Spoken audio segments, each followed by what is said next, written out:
At yun nga no mga kabayan, pag-usapan nga po natin ito pong talagang mainit pa rin po yung usapin po ng impeachment dyan po sa Senado. Magpahanggang sa ngayon mga kabayan ay maingay pa rin yung magkabilang panig. Kaugnay nga po siya kung itutuloy ba o ibabasura na itong impeachment case ni BP Inday Sara. Diyan nga po sa Kamara napakaingay nga po nito pong si Boy Ngue, na si Sendanya, na kung saan para bang sinusulsulan niya itong si Chis Escudero, inaasar-asar, kinatatwa-tatwa na sinasabi pa nga bakit natatakot daw ba siya kay BP Inday Sara, kung bakit ba niya ito pinapatagal yung nasabing impeachment nga mga kabayan.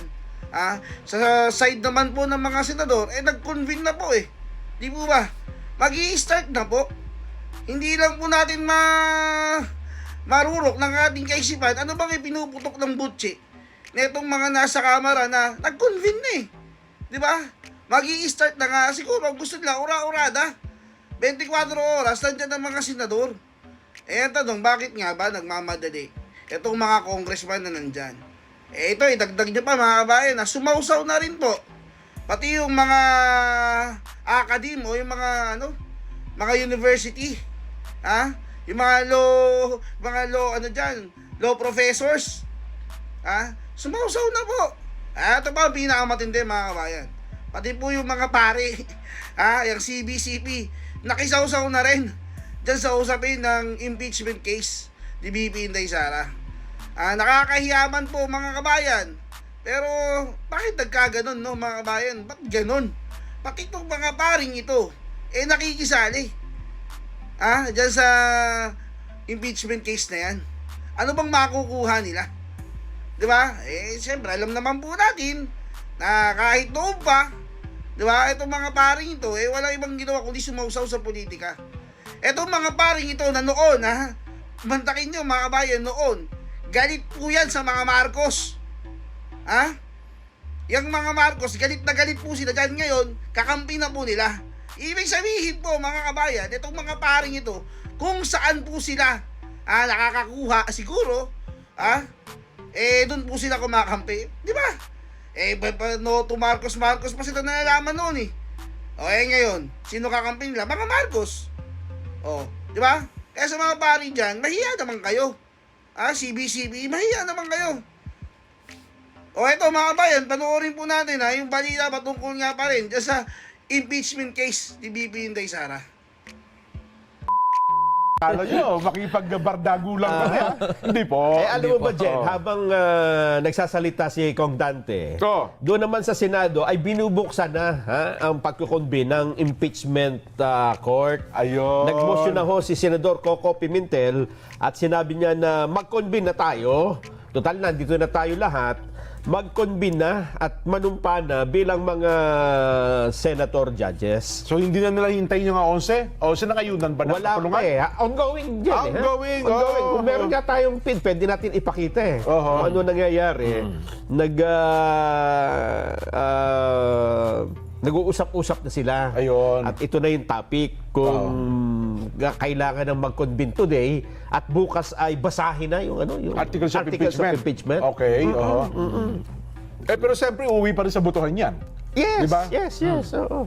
Yan ay binanggit sa plenaryo ni Senador Coco Pimentel bilang minority leader. Yes, bilang minority leader.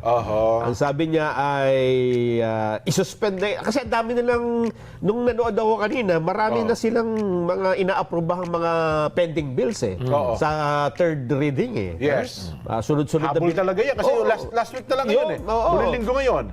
Nung nakasingit si Coco, sinabi na yung motion na suspend na natin ito. Sandali na, tama na yung legislative business at mag-convene na tayo bilang impeachment court. Ayun. So dito magkakakaliskisan na yan.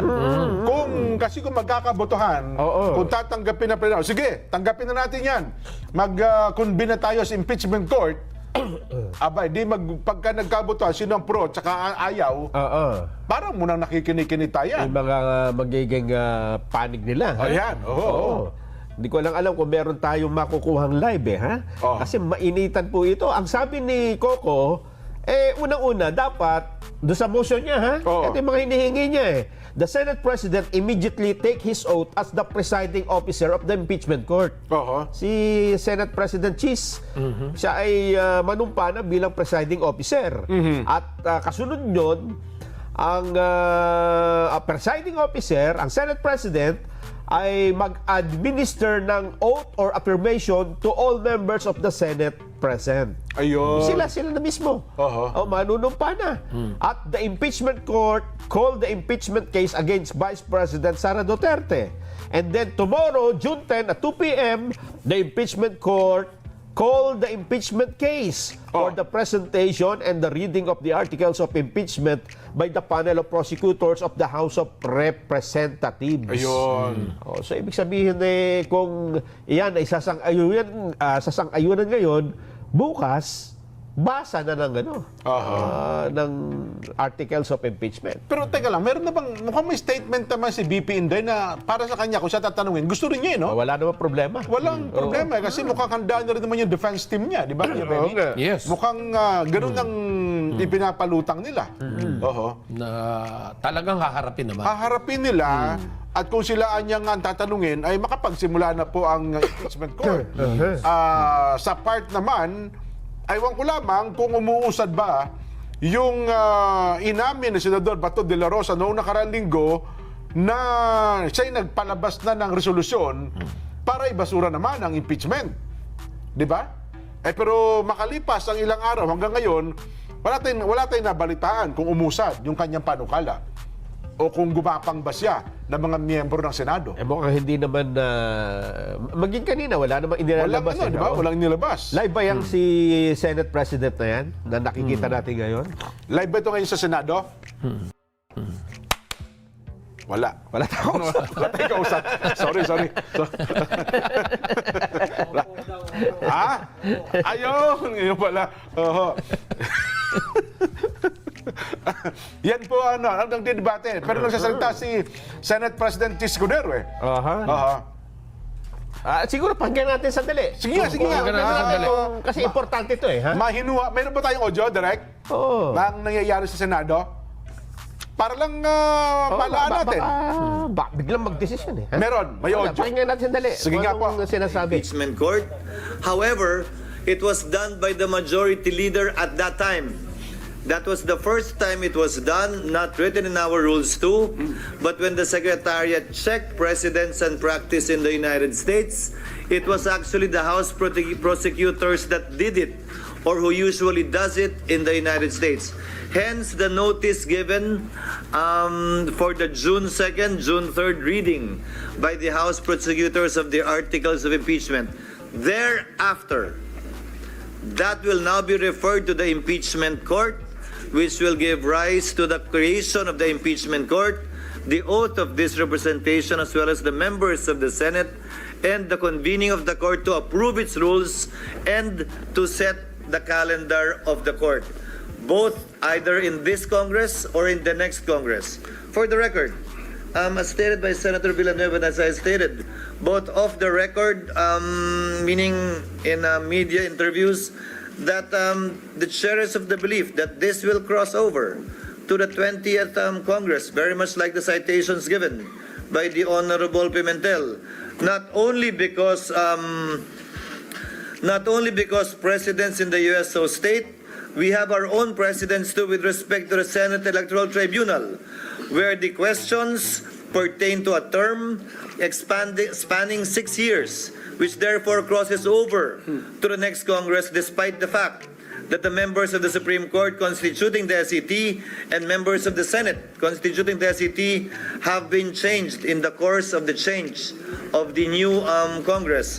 And finally, as a point, Chair also made known its position that as a general rule and as a general principle, the law frowns upon starting something and not finishing it. Tulad na lamang ng mga kaso na kabinbin sa korte, hindi porgit nagpalit ng judge o nagpalit ng mga maestrado ng korte, automatic dismissed yung kaso.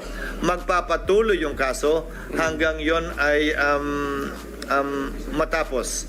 Before recognizing Senator Pimentel, may I ask, what is the pleasure of the Honorable De La Rosa who was earlier raising his hand in the middle of the discussions.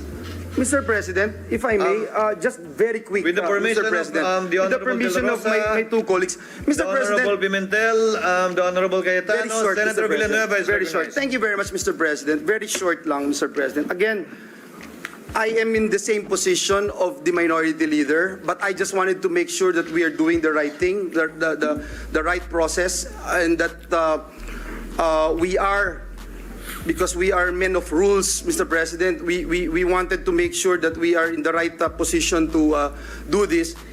The reading and the referral of the articles of impeachment in session, Mr. President, was done during the impeachment of former President Estrada, November 14, 2000. During the impeachment of Ombudsman Gutierrez, it was also referred, Mr. President, in session, during the last day of session, March 23, 2011. In the impeachment of Chief Justice Corona, it was also referred, Mr. President. It's just that's why, Mr. President, I just have this belief that we should refer first, Mr. President, before we can make that motion. And I will join the gentleman from the minority, Mr. President. Thank you, Mr. President. Noted. Senator, what is the pleasure of the Honorable Cayetano? Thank you, Mr. President. Mr. President, I just have to be clarified on some points, and this is in relation, of course, to the minority leader, the deputy minority leader, and to our former majority leader. So if I may proceed and just lay out the basis for my inquiry. The gentleman may proceed. Well, first let me start out by saying I pray for wisdom for all of us, and I ask everyone to continue to pray for wisdom for us. I also like to state before I say my inquiry, it's unfair to just blame the Senate President. 23 naman tayong senador conscious naman tayo lahat nung February 5. Nandito naman tayo, pwede naman tayo mag-object ng, nung nag-adjourn, nung final yan. So, as the minority leader said, nandyan na yan, wag na natin tignan yung nakalipas. Forward na tayo, no? Second, I just want to comment dun sa mga law schools. I appreciate it, and I'm happy they're very active, and I'm happy that they have statements. But may I advise them also to be consistent? Kasi si Congressman Cardema nag-file ng impeachment laban sa Pangulo. Hindi tinanggap sa House Wala naman ako narinig na mga sinasabi na dapat ang konstitusyon masunod at dapat tinanggap ng House yan. So, of course, hindi naman trabaho ng mga law schools na in each and every impeachment case magsalita. Pero in a highly charged environment. Can you imagine, Mr. President, during the campaign, sa mismong media interviews ng top news channels natin, tatanungin yung kandidato, pag kayo nanalo, are you for or against the impeachment case? Klaro naman ang sagot dun Ang sagot dun, hindi kami pwede mag-comment kasi magiging judge kami. Pero hindi. Sinagot pa rin ng mga kandidato at tinanong pa rin ng media. Pero kung konstitusyon ang masusunod, ang sagot doon iisa lang, mag-o-oath kami, dapat neutral kami. Kaya lang eleksyon Kasi masama naman talaga timing ng pagka-file nito magpa-file ka during the campaign. That's the reality there. Kaya nga sa US, pagka-jury system, pwede mo i-sequester yung jury Papayag ba tayo nung February na i-sequester tayong 23? Na ikukulong tayo at hindi tayo makikinig sa kahit anong media at i-determine natin ito? Maybe may papayag sa atin, meron hindi. But wag na tayo magsisihan. So I'll go to my question. So maybe that's why Shakespeare said, if you want justice, first kill all the lawyers. Diba? Kasi nga labanan ng mga abogado to, pero hindi ibig sabihin na wala silang mga personal na bias nila. Mahirap magsalita dito na insulto sa lahat ng Pilipino to, eto ang gusto ng taong bayan. Ang daming lugar sa buong Pilipinas yung Duterte nanalo ang kampanya nila, wag ituloy yung impeachment So, sasabihin ko ba na yun ang will ng tao? Pero kung titingnan ko naman lahat ng comments ngayon sa Facebook, sa SOCMED, gusto naman ituloy. Pati si Vice President Sara, sabi niya, I want to be held accountable. So siya yung ba sabihin ko, yan ang gusto ng taong bayan. Napakahirap po nung sitwasyon natin. That's why we need wisdom. But first question ko po, prejudicial question. Ano bang rules ang unang masusunod? Rules ng Senate o rules ng impeachment? Bakit to importante at bakit to prejudicial question? Tinitignan ko po kaninang umaga yung comment, allegedly, hindi ko sure, wala naman nakalagay doon na siguradong totoo yun, but meron pong comment ang defense team ni Vice President Sara Duterte. Correct me if I'm wrong, Senator Bato, Senator Bongo, my good friend, my brother, Senator Robin, kasi hindi ko alam kung official yon. To paraphrase, ang sabi nila, hindi magandang mag-comment sila, but they'd like to reiterate na tingin nila labag sa konstitusyon yung impeachment complaint na to dahil ito'y pang-apat at lumalabag to sa isang complaint sa isang taon. Okay. Kung yun ang stand nila, sino po ang hihimay sa issue na yan? Ang plenary ba under the Senate rules? Or yung impeachment court under the impeachment rules? Bakit ko po ito sinasabi? Kung may pinadalang bill ngayon yung House of Representatives, halimbawa dyan sa 200 pesos, at second reading pa lang halimbawa siya, pag ni-refer natin sa Committee on Rules natin yan, magbabay-cam na ba kagad tayo o sasabihin natin, sandali lang, second reading pa lang sila, kailangan mo ng third reading pa lang. Ang sinasabi sa akin ni Senator Villanueva ngayon, pinadala lahat ng records except for the bill that they passed. So we cannot act on the 200 peso minimum wage, additional sa minimum wage. But that's my point, Mr. President. Sino po magde-decide? Tayo po ba as senators o tayo as senator judges? Kung nilabag ang konstitusyon doon. And doon naman ako sumasang-ayon sa mga law schools. Let's proceed. Let's look at it. But yun na nga ang question. Yung complaint ba is firm, legal, according to Constitution, or may constitutional infirmity ito? My last question is just a question of logic. Nag-move yung ating minority leader na to convene na as a impeachment court. Yung ating deputy, sabi niya, hindi na kailangan magbotohan. Eh, pag nag-move ka, may botohan. So, sino masusunod sa dalawa? Why do I say this? I'm saying it not because it's funny that one will move and then kailangang magbotohan and the other one will move na magbotohan. Eh, kung matalo botohan, eh, sabi niya, hindi kailangan ng botohan eh.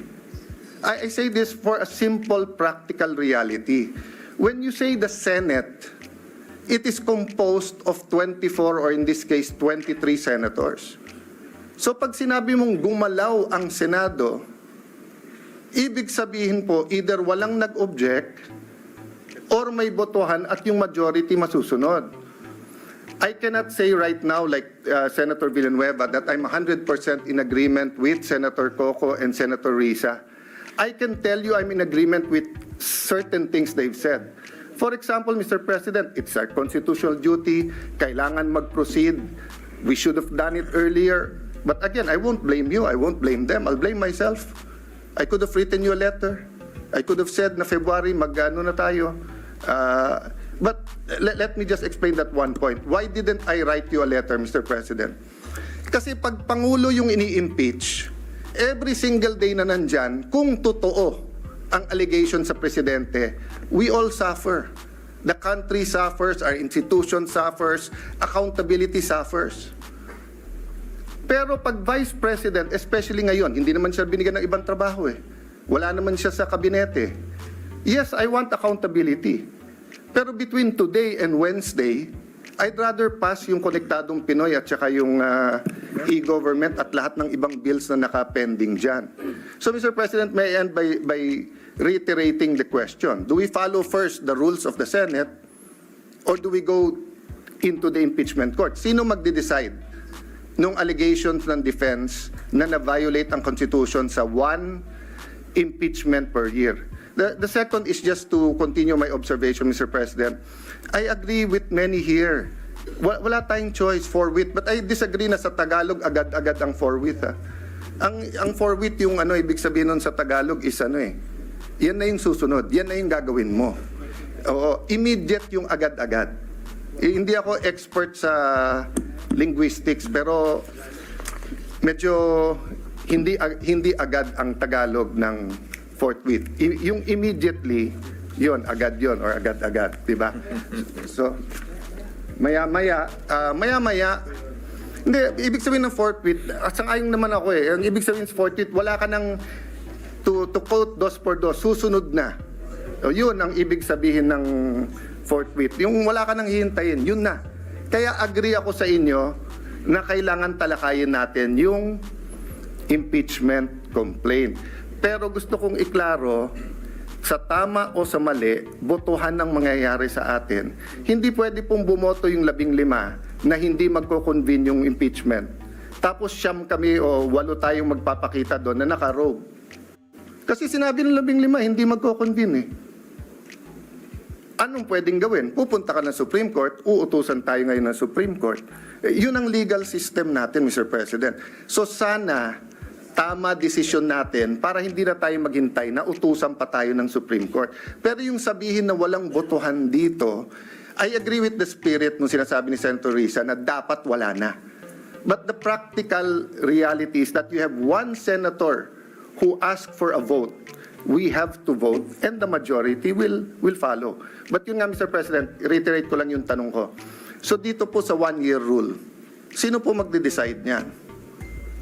Is it the Senate sitting as legislator, so rules muna ng Senate, or is it the impeachment court? Because if it is the Senate, we cannot yet convene as an impeachment court because we haven't tackled that issue.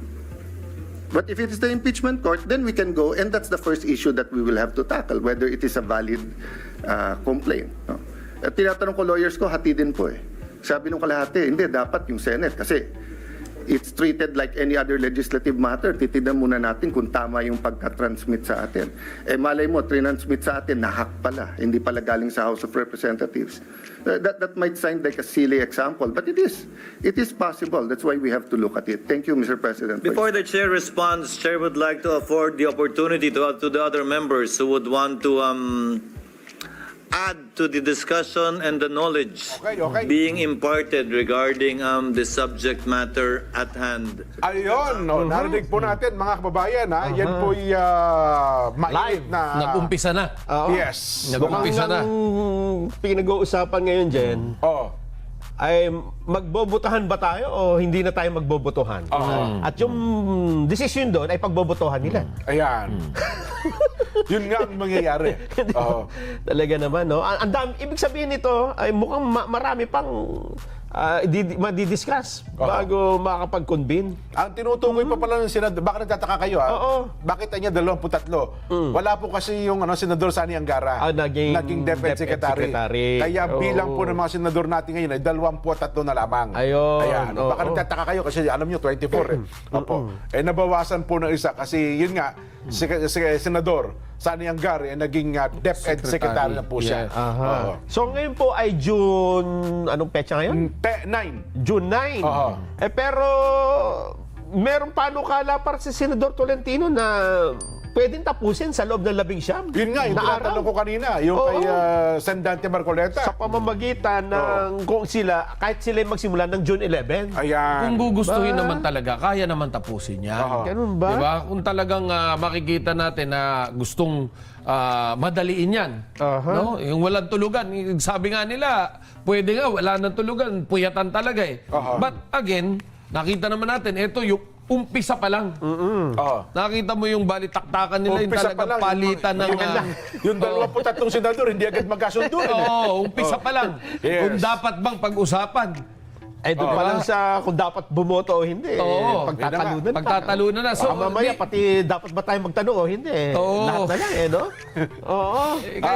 Kaya na makita natin na talagang medyo may hirapan. Gahol talaga sa oras. Pero siguro sa kabatiran ng higit na nakararami at para mapayapa na isip ng mga kababayan natin, sige nga, ipasa na natin sa taong bayan siguro ang ating magiging tanong. Baka makatulong Oo. Kasi kanina tinatanong sinasabi ni Senador Cayetano na Pwede ba nating sabihin na ito ang gusto ng taong bayan? Kasi nanalo yung mga Duterte Black. Samantalang yung kabila naman, hindi, ito ang gusto ng taong bayan. Ito na impeachment eh. Ngayon doon yan sa mga social media, kung pinag-uusapan mo, puro talaga namang ang dami mga post, tuloy ang Tuloy. impeachment. dahil Talagang dyan, nakikisaw-saw na kasi pati yung mga akadim. Pero sa mahabang panahon ho na programang ito, kapag kayo ang tinatanong namin at kayo ang sumagot, mas sa malimit na pagkakataon, mas tama eh. Tumitining eh. Tumitining. Ito kasi, Vox Populi, Vox Day. Sabi nila. Sige nga. Kaya Voice ating- of the people sige. is the voice of God. Yan. Kaya ang ating tanong, sa pagtimbang-timbang po ninyo ng mga isong ito, Lalo na yung mga magagaling magtimbangan. Ha? Yan, May sa mga timbangan- tindahan ng ano. sa timbangang bayan, dapat bang simulan na kaagad? Ayan. Ulitin ko po dapat bang simulan na kaagad ang impeachment trial? Parang ito'y tatayo ang mga, kayo po, mga nanonood, nakikinig sa amin, kayo po, ay isipin nyo na kayo yung mga senador, ha? Yan, naboboto. Isipin nyo na kayo nandun ngayon doon sa Sa plenaryo ng sa Senado. plenaryo ng Senado. Yan. Dahil kayo ang bumoto sa mga senador na yan. At si Senador Jen Jen Subarjaga, Subarjaga. ang ating Senate President. Yeah.